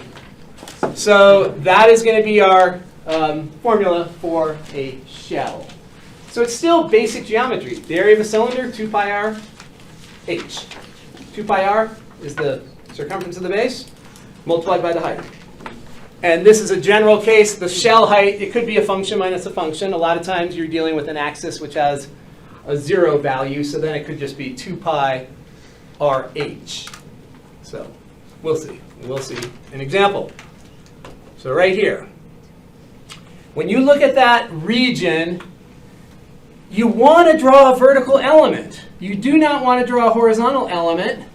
You want to draw a vertical element because a horizontal element would mean that you'd have to subdivide the region into two parts. If you drew your horizontal element here and here, you have different right bounding curves. So that's a pain in the neck. You do not want to subdivide if you don't have to. But if we draw a vertical element and we rotate it around this axis, we no longer have a disk or a washer. But we have a shell.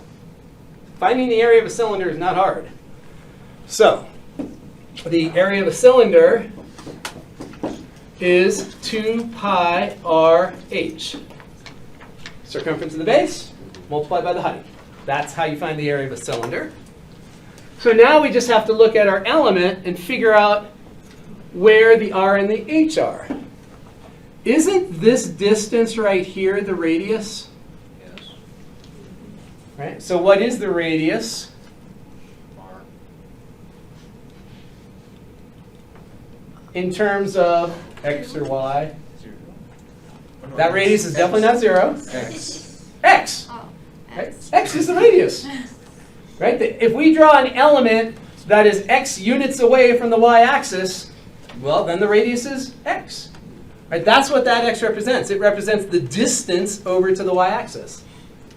So that is going to be our radius.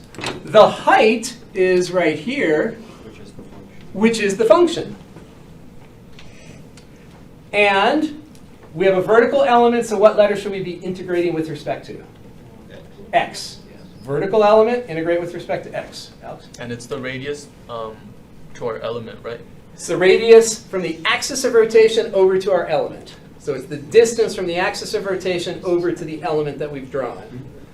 And no matter where we draw that element, we would say it's the vertical element at x. So that R and x are going to match. And so that's why they have an x right here in the formula. So that's representing the radius of the corresponding cylinder. Okay, so that gives us the following cylindrical area. So we're going to have 2 pi x, and somebody said, oh, the height of that element, that's just the function. So we have that. So there, and again, we have that check. Vertical element, we know we should see a pile of x's over there, no y's. If we have a vertical element, this has not changed. Vertical element, integrate with respect to x, always, with the vertical element. So if we look over here, that tells us that the R and the H need to be replaced with expressions in x. Because we have a vertical element, we know we have a dx. All right, so that tells us what we need. So our volume then is going to be 2. I'm going to leave the 2 in there. I'll explain why in 1 second. So this is what we have. And they tell us that the interval is from 0 to 2. Okay. So that's where we're at. Let's go back to Calc 1 for a moment. Side note, this integral is super easy to integrate. We can integrate it using u substitution. And we would let u be the denominator, and it would work out beautifully. But you will see, if you do this with u substitution, there's going to be like 8 steps. I want to draw your attention to something super important that we will see a bazillion times this semester. What is the integral right there? Natural log absolute value x. Plus c if it's an indefinite integral. Okay. The fact that allows us to get to that integral, we sort of just memorize it to get to that antiderivative. But we didn't really look carefully. In Calc 1, most teachers aren't pointing out a really important fact here. And that is the relationship between the denominator and the numerator. Anyone know what that relationship is? They switch spots. Nope. I heard it somewhere. They're not switching spots, but this function's derivative is the numerator. It's not obvious here because it's just a 1. So watch this. So what if we have this setup here? What did we have in the last one? Like x squared plus 4. Well, it doesn't even matter. Let's just put x squared plus 1. And let's suppose we put a 2x right there. Watch what happens. So in Calc 1, you would say, oh, we're going to do this by trig sub. Not trig sub. What's it? Just u sub. So we're going to let u equal x squared plus 1. So du will be 2x dx. So when we come over here to replace, when we come over here to replace, we are going to have the following. This is going to turn into u in the denominator, x squared plus 1. The whole numerator is du. All right, what does that integrate to? Natural log, absolute value of u plus c. Oh, but then we have to back substitute. And we get that. So let's notice the pattern. If an integrand is set up so that the derivative of the denominator is the numerator, you always end up with natural log of the absolute value of the denominator. Just like right here. The derivative of the denominator is the numerator, so we end up with natural log absolute denominator. Doesn't matter how nasty this is. You can have sine plus e to the x. As long as the numerator is its derivative, cosine plus e to the x, it's natural log of the denominator every single time. So we are going to refer to this as log form. So log form is going to be this, where we have this set up right there. If the fraction is such that the numerator is the derivative of the denominator, you have nothing to do. You are done. If it's in log form, which we are going to see at least 100 times this semester, and writing all those extra steps is ridiculous, then you can cut right to the chase. What if there's like a sign difference, so the denominator has a negative, but the numerator is... Well, we'll see it when it comes up. But you can manipulate it sometimes. You want the numerator to be exactly the derivative, so maybe you have to factor out a minus sometimes. So let's take a look back over here. And that's what we have right here. That denominator's derivative is the numerator. So we do not have any u sub to do. We have no work to do. All we have to do is write down natural log, absolute value, denominator, 0 to 2. That's it. So that is in log form. So we'll refer to this as log form lots of times this semester. And that allows us then to write the antiderivative immediately. And this is going to give us pi times the natural log of 5. If we plug in 0, we get natural log of 1. And we know that natural log of 1 is 0. What in cases of where the numerator is not... We'll talk about that later. Okay. Yeah, we'll get there. We'll get there. Yeah. If it's not the derivative, then there's going to be a million other things to do. Might be trig substitution, might be u sub, might be partial fractions, lots of things. But if it's the derivative, that's what we want to do. All right, so let's take a look at this little thing. So here is another example where the element that you are going to pick is determined for us. There's no way anyone in their right mind would choose a horizontal element. Right? Those two curves have a common upper and lower if you draw a vertical element. If you draw a horizontal element, it's a total mess. You always want unique upper and lower or unique right and left. You would not have unique left and right. So we have to draw a vertical element. And once again, that creates an element that's parallel to our axis, not perpendicular. So that means when we do the rotation, we are going to create a cylinder, not a disk or not a washer. So that's what we want to do here.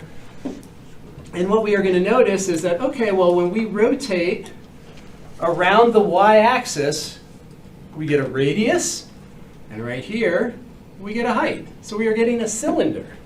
And we know that the area of our cylinder is 2 pi rh. So that's 2 pi x multiplied by h. So we stare at that vertical element.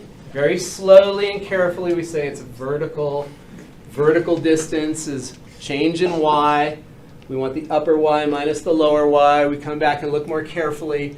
This curve right here is the upper y. That's the one on top of the element. There's the y value.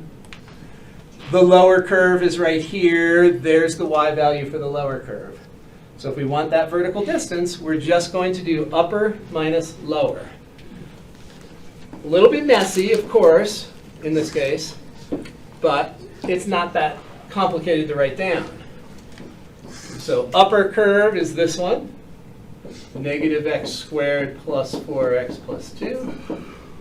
And then we subtract off the lower curve, so we're subtracting off that one. And I'll go ahead and distribute the minus sign so that we end up with that.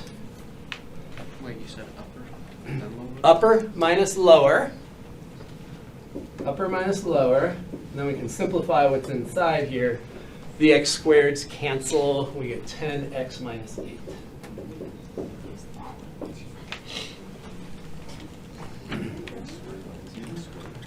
So that is going to be question? Do the x squareds cancel? Oh, those don't look like they should cancel, do they? Thank you. Oh, I was optimistic. Oh, yeah. Okay, that's why this is up here, tedious arithmetic. If those x squareds cancel, it would not be so tedious. Thank you for seeing that. Okay, so there is our nasty looking area of a cylinder formula. And if we integrate that, that will give us our volume. Before we write that down, though, we definitely need to figure out what these points are. Let's just look at the graph. They're going to be 1 and 4. If you weren't 100% sure, you would set the two curves equal to each other, factor everything, and you would get 1 and 4. But we can see from this graph. So the volume will be the integral from 1 to 4. And we have to integrate this, so we're going to distribute that x, and that will be our setup. This you can integrate easily. You can plug in your limits of integration. There's a ton of tedious math here, but you should work this out on your own. This is going to come down, and you should get 45 pi. We don't need to go through. We've done a bunch of power rules and a bunch of substitutions. So that's good practice. You should practice that. You'll get 45 pi. All right. So any questions on the setup? That's the part we really want to focus on. So it's starting to make sense? Okay, so let's look at another shell method. Right here. Question? I need to finish writing the last part of that down. Well, very faster.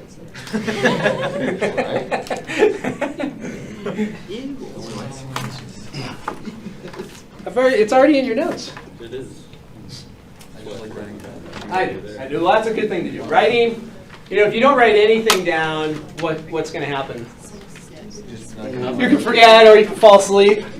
All sorts of things can happen if you're not writing anything. Yeah. So I appreciate that you're writing. Okay, so next example is a shell method. Whoa! Whoa! Shell method. Shell method. We're going to go about the x-axis this time. So once again, when we look at this region, the direction of the element is kind of predetermined. You would not want to use a vertical element here, because if you used a vertical element, you would have to subdivide your region. But if we use a horizontal element, we've got a common right curve and a common left curve, so it makes more sense to use a horizontal element. And once again, we're creating an element that's parallel to our axis of rotation. So when this element rotates around, it's going to create a cylinder. And so let's identify the radius. The radius is going to be this distance right here. That element rotates around. There's the radius. And the height of the cylinder, we have a sideways cylinder. We'll still call it the height, though. It's just on its side. So that'll be the height of the cylinder. And we will have the area of our cylinder, or shell, whatever you want to call it. It's going to be 2 pi RH, circumference of the base times the height.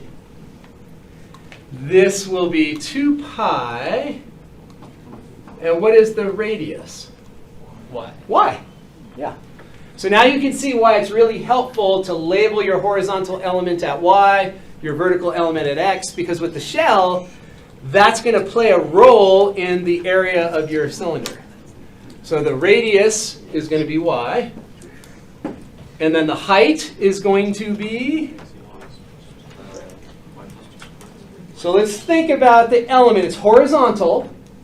Horizontal element, we want to do the right x-coordinate minus the left x-coordinate. But these functions are given to us as y values, not x values. So if we want a horizontal distance, we want to come in and modify these. We're going to change this one. We're going to write that one as x equals 2 minus y. So now this right curve is written as an x value. Now it's written in a way that it's measuring horizontal. And this right curve over here, we want to do the same thing. That's going to be x equals y squared. So now we're ready to roll. The length of that element is the right x value, which is 2 minus y, minus the left x value, which is y squared. So it's going to be 2 minus y minus y squared. That is our height. Right x minus left x. And again, the mental marker in your mind, you've got a horizontal element, so you know you have a dy. The thickness of a horizontal element is dy, so you know you're integrating with respect to y. So you know you should end up with a family of y's over here, no x's. Because you're integrating with respect to y. So you want just y's, no x's. Just to confirm, is Sure. horizontal always y? Always. And vertical's always Always. x? Nice. Those things will never change. Vertical element, dx, horizontal, dy. That will never change. So the volume then is going to be the integral from 0 to 1. We see the limits of integration there. 0 to 1, 2 pi. Let's distribute this y. So we're going to have 2y minus y squared minus y cubed dy.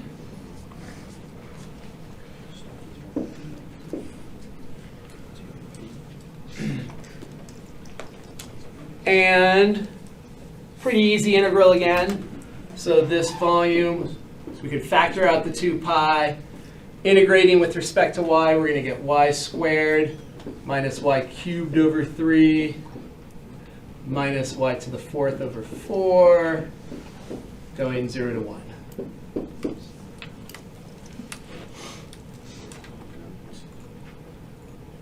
Any issues up to that point? The rest of it's pretty simple. Plug in 1, plug in 0, take the difference. I'm still just missing like Mhm. how we find the bounds for integration. Okay, so here we have a horizontal element. Horizontal elements, we think about the y interval that those horizontal elements sort of live in. And if you start drawing every there's an infinite number of horizontal elements. They're all stacked little rectangles. And the lowest horizontal element is at 0, and the highest horizontal element is at 1. So we're coming from the y-axis when we have a dy. So we always sort of look over to the y-axis and figure out where all those possible elements are. And if we're integrating with respect to x, we think about drawing a bazillion vertical elements, and we figure out the left x and the right x. So it's always by looking at the axis that's perpendicular to the element. So horizontals are perpendicular to y, verticals are perpendicular to x. And when we plug in our limits here, we end up with 2 pi multiplied by 1 minus a third minus a fourth. We could get a common denominator here of 12. So it's going to be 12 minus 4 minus 3. So whatever that is, 5 pi over 6. 5 pi over 6. That'll be our volume.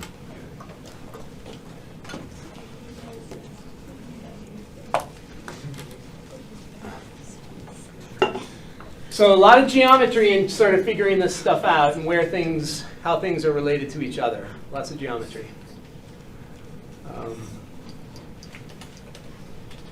And the geometry is a good anchor. That's kind of how you sort of remember things. If you understand that we're dealing with a disk or dealing with a cylinder, a lot of the geometry boils down to geometry that you learned a long time ago. Area of a disk, area of a washer, area of a cylinder. It's always good if you can sort of come up with the geometric relationship for what's going on. Okay, let's take a look at this one. So here we've got another region. We're rotating around the x-axis, and we could, in this case, use either horizontal or vertical. Now, on the exam, I will tell you what to use. So if you could use either, I'll tell you. Use a shell, use a cylinder, use a disc, use a washer. I'll tell you. So let's continue using cylinders. And one question that does come up is, can you do it either way if you could use either element? And the answer is sometimes. If you use a vertical element here, you would be integrating with respect to x, so you would actually have to write that function as a y value. Right now, they've given it to us as an x value, which indicates that they do want us to use a cylinder. Trying to write that as a y value, not trivial. Trying to isolate y there, not trivial. So let's go with the cylinder. We know that this is going to be the radius right here. That's the radius of our cylinder. That horizontal element is going to roll around the x-axis, creating this cylinder that's on its side. So the radius is the distance to the axis of rotation. And the height is whatever the length of this element is. That is the height of the corresponding cylinder. So again, it's always good to start with your basic geometry. We're finding the area of a circle, area of a cylinder, 2 pi rh. And once again, what do we see the r value is? Yeah, it's just y. If we draw that horizontal element at y, that's what y means. It's the distance to the axis of rotation. So it is the radius. So our setup will be 2 pi y. And then the height, yeah? Will there ever be an instance where it's not just x or it's not just y? And what would that look like? Yes, and we will do that on the next slide. Okay. Yeah, it can't always be that simple, right? Right. So when would it not just be x or y? So right now, if we're rotating around a coordinate axis, right, x and y give us distances from the coordinate axes. So if we're rotating around some other axis, it might be x plus something or something minus x. So if we rotate around a different type of axis, we'll see that example. Yeah, and that's going to be very soon. Very, very soon. Okay, how about the height of this cylinder? What do you think that's going to be? So there's the first part, and then what? Minus 1 over... Correct. So it's a horizontal distance. So horizontal distances are right x minus left x. Here's the right x. The left x is right there. So right x minus left x. That will be the height of the cylinder, the height of the sideways cylinder. Okay. We can distribute the y here to simplify this a little bit. So when the y distributes to this first part, this first fraction, it will cancel with part of the denominator. And for the second one, it's just going to go in the numerator. So there is our cylindrical area. So that's finding the area of every cylinder that we can imagine between limits of integration are given here, 1 to root 3. So our volume will be 2 pi integral 1 to square root of 3. That whole thing. So 4 over 1 plus y squared minus y over root 3. That first integral with the 1 plus y squared in the bottom, does anyone know what that integrates to? Oh, that's an inverse trig function? Inverse. I don't remember. It's going to be the one that we're going to use the most in this class. So it's going to be an arctan. So again, if you come to handouts, we will get to looking at those ones a ton in the near future. But right now, if we have a sum of squares in the denominator, an x squared plus a squared, that's going to give us an arctan. Okay. So we will be looking at those in detail later, but for now you can just use the integration table. So this is going to end up being 2 pi, and then this is going to be 4 is just a constant. 1 over 1 plus y squared will be arctangent of y. And then this one, we add 1 to the exponent, divide by the new exponent. Yes. Thank you. So that'll give us our antiderivative. So that inverse trig function is the one we will see the most. Arctangent shows up a lot. There's several reasons why. As we get into it, we'll start seeing. It's a cool function. It's got 2 horizontal asymptotes. It's got some interesting properties. So now we have to substitute our upper and lower limits, figure out where we are. Let's have another flashback to a prereq course called Precalculus. Trigonometry in particular. So one thing that seems to be lacking in trig is understanding the fact that the tangent function is going to give you the slope of the terminal ray on the unit circle. So this circle, I just drew quadrant 1 for the 12-sector circle, the one with the multiples of 30 degrees. Tangent is rise over run. So tangent gives you the slope of the terminal ray. So when we say tangent of pi over 3, we get root 3. That terminal ray has slope root 3. This one has a third the slope. It's root 3 over 3. Y over x gives you that. Y over x gives you that. So the tangent function is giving you the slope of the terminal ray. If we look at the 8-sector circle, so the one with multiples of 45 degrees, tangent of 45 degrees is 1. Right? It's the slope of the terminal ray. So slope of the terminal ray at 45 degrees or pi over 4 radians. So we have to keep that in mind because we're going to start talking about inverse trig functions. And inverse trig functions find angles. So a trig function of a ratio, trig function of an angle gives a ratio. Inverse trig of a ratio gives an angle. So anytime we see an inverse trig function, we're thinking angle, angle, angle. What's the angle? So we have to remember that the inverse trig functions are restricted angles.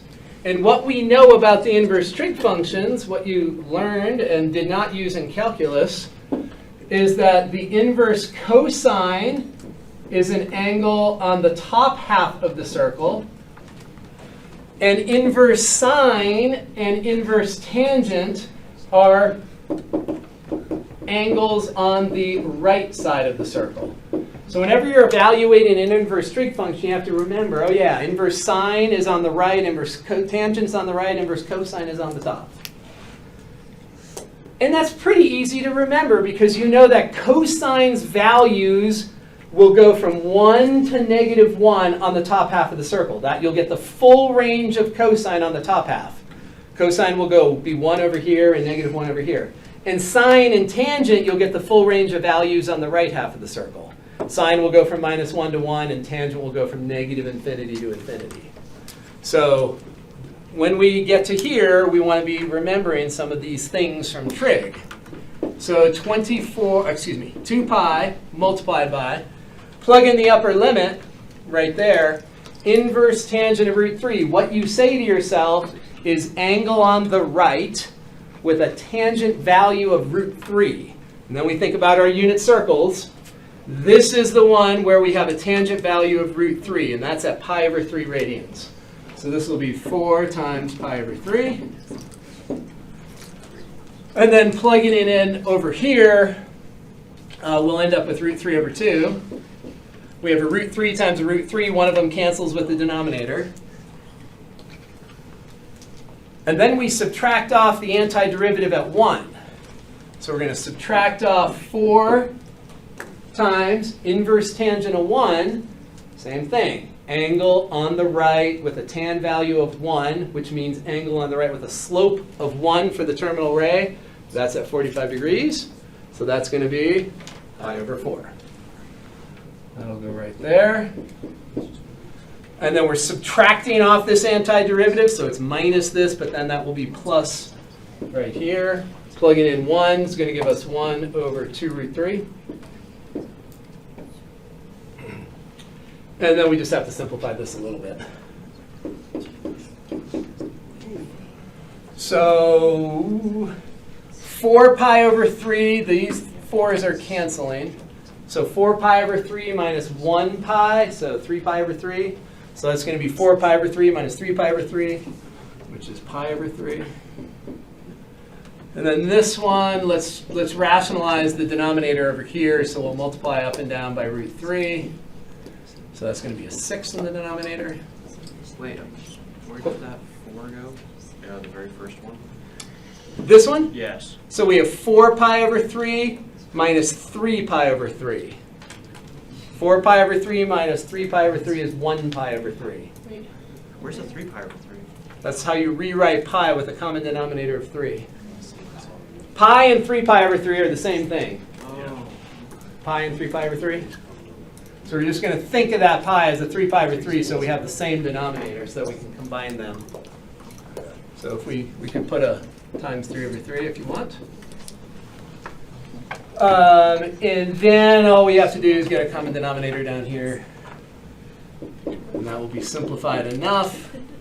If we write all these with 6's, multiply that one by 2, multiply that one by 3, that one by 1. So our final answer, 2 pi, let's see, so we're going to have a 2 pi minus 2 root 3 over 6. And it looks like we can cancel out a 2, and I don't think we're going to be able to go any further than that. Cancel out a 2, so that becomes a 3. And then we're going to have pi minus root 3. That'll be our simple enough answer. Simple enough. Question? Yeah, can you go up a little bit? Sure. So in that 4 tangent, There? yeah, that one. You got pi over 3. Mm-hmm. How did you get that? So inverse tangent of root 3 says what angle has a tangent value of root 3. And the angle that has a tangent value of root 3 is this angle right here. Oh, yeah. And that has a slope of root 3 there because y over x. So if you do that, oh, I wrote my coordinates wrong here. Isn't this 1/2 in the first position? Yeah. Thank you. Thanks for nothing. Half comma root 3 over 2. So the slope here is the y over x. So when you take root 3 over 2 and you divide it by 1/2, you're going to get root 3. Okay. Yeah. So inverse tan of a ratio gives you an angle. Any other spots there you want to ask about? Not yet. Not yet. Not yet. Yeah, definitely save your questions. All right, so here we go. Different axis. Wow. Wow. All right, here we go. Different axis.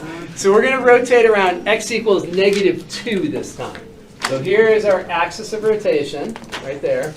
And we're going to choose a vertical element so that we're going to get a cylindrical shell, but we're going to go around this axis way over here. Around that axis. Okay, so with the cylinder, we need 2 things. We need the radius and we need the height. The radius of the cylinder is going to be this distance right here, all the way across. That is the radius. That is no longer just x. That radius is no longer x. And here is the height of our corresponding cylinder, right there. So that, let's see if we can figure this out. So the area of our cylinder, 2 pi RH,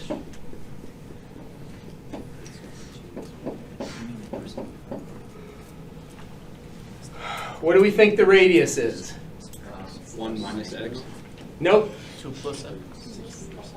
So on this, what is x? So x is the location of this representative element. Okay. X measures the distance from the y-axis. Okay. Minus x. Say again? 3 minus x? No. It was said correctly once. Horizontal element, what's the right x? X. X. What's the left x? -2. What's x minus minus 2? X plus 2. X plus 2. So you can also think of it geometrically. This distance right here is x. This distance right here is 2. So the total distance is x plus 2. So you can think of it as x minus minus 2. So that is the right x minus the left x. The right x is x. The left x is -2. X minus minus 2 is x plus 2. You can also think of it geometrically. That distance right there is x. This distance right there is 2. So that full distance is x plus 2. So either one of those ways. The height, this function right here is y equals x squared. So the height is just x squared. That's nice. Yeah. So we end up with 2 pi times x cubed plus 2x squared. That is our area formula for the cylinder. Integrate that. So the volume, we can factor out the 2 pi. And we can see from the picture, we're integrating from 0 to 1 on the x-axis. There is our integrand. And once again, pretty easy integral. Where are you getting that? That one right there. Distributing the x squared. You wouldn't distribute the 2 pi? No, because there's no letter in it. There's no variable in it. Oh. The constants are always going to factor to the front of the integral, so we don't want to distribute the constants. But we do want to distribute the x so that we can integrate. I understand the use of the x squared. I just don't see where we were given that. So that is right up here. Oh, out of my view. Okay. Yeah, sorry, I slid up too quickly. So x squared is this function right here. Okay. So that function right there is y equals x squared.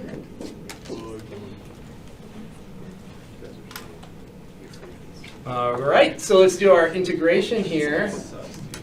And we get x to the 4 over 4 plus 2x cubed over 3, 0 to 1. So we get a fourth plus 2/3.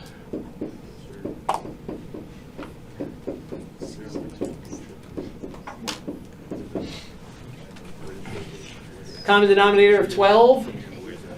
So we're going to have 2 pi times common denominator of 12 right there. So we're going to have 3 plus 8, which is 11. So we're going to get 11 pi divided by 6.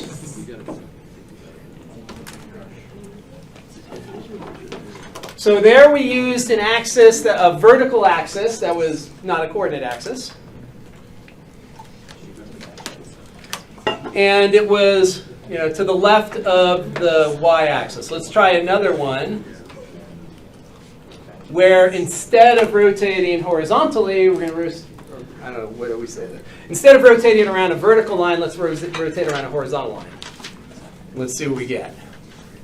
So same exact region, but let's rotate around y equals positive 2 instead. So there's our axis of rotation. So we're going to go around that. And we are going to use a horizontal element to create a cylindrical shell. That's the horizontal element at y. The radius is the distance to the element from the axis of rotation. So that's the radius. And the height of our cylinder is that horizontal distance. So first, let's write down the area of our cylinder. In general, 2 pi RH. All right, so let's think about R. Think about R. So that R distance is right here. 2 minus y. So it's a vertical distance. So upper y minus lower y. The upper y value is 2. The lower y value is y. So 2 minus y. 2 minus y. Is everybody okay with that? My eyes, but yes. 2 minus y. All right, now the height. The height is horizontal. Horizontal means x minus x. So the x value here on the right, that curve, which is a straight line, is x equals 1. On the left, we have y equals x squared. All right, so that curve right here is given as y equals x squared, so it's not written as an x value. So we're going to do square root of y. So now we can take the difference in x values. X value on the right is 1. X value on the left is root y.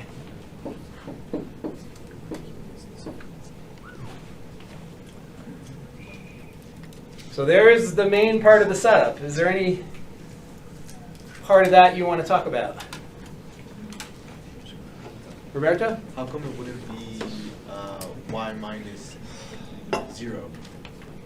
So y minus 0 is this distance right here, right? That distance right there is y. But if we want this radius, that's going to be the total distance, which is 2, minus that distance. If we want this yellow distance here, the total is 2 minus that distance right there. That make sense? Yep. Why is it 1 minus root y? So this blue element is horizontal, so we want to take the right-hand x value and subtract off the left-hand x value. So when we look at that element right there, the right x is right here, and that's at 1. The left x is the x right here, which is square root of y. You see it? And then our next, all we have to do is FOIL this out now. So if we FOIL this out, we're going to have 2 pi multiplied by FOILing first, outer, inner, last. There's our area formula.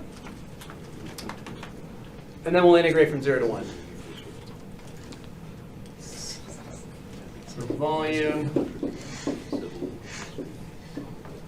And I don't see any like terms there, so I go home and start.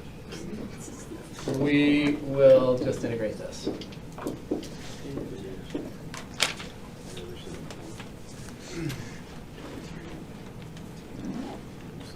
All right, looking at that, as I write down this antiderivative, is there anything you're not 100% sure about?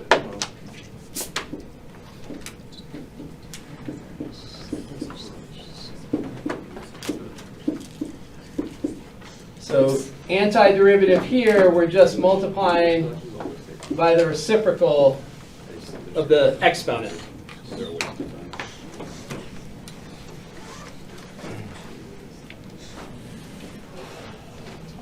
Question?